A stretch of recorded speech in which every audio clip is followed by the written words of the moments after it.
in the Eastern Cape, MEC for Finance, Economic Development, Environmental Affairs and Tourism, that's Mlungisi Mvoko, will address members of the legislature as he unpacks the province's 2022 budget. Mvoko is expected to align the budget with the provincial priorities as outlined by the Premier Oscar Mabuyane at the State of the Province address. That's where we find Newzroom Afrika's Sipha Kema from the Eastern Cape legislature in Bisho. She's standing by to get a preview from the Democratic Alliance's Retief Oudendal ahead of that provincial budget speech in terms of that party's expectations. Sipha, it's over to you.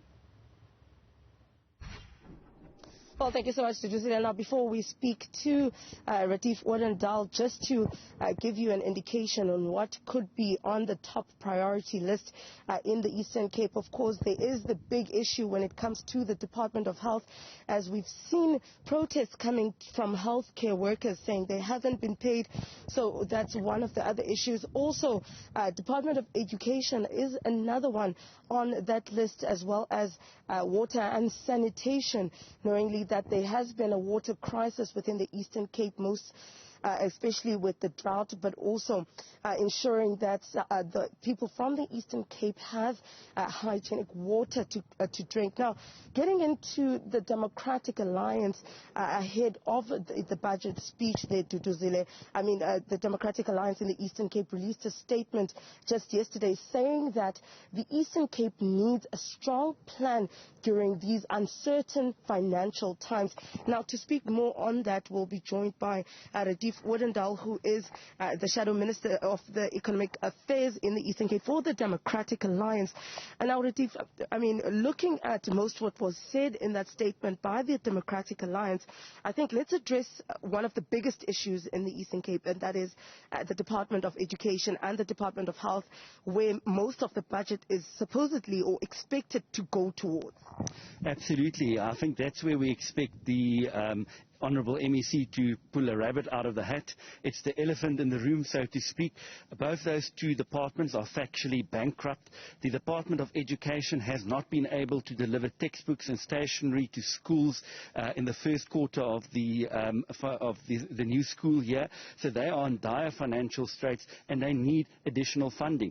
Both the Department of Education and Health have applied in the adjustments budget for an additional 11 billion rand to balance the books, and unfortunately the MEC could only award about a 350 million rand to each of those departments during the adjustments budget. So they're really in dire financial straits, and that's where the money will have to go, and that's where the Honourable MEC will have to pull a rabbit out of a hat in order to stabilise the finances of those two departments. Otherwise they will be put under administration.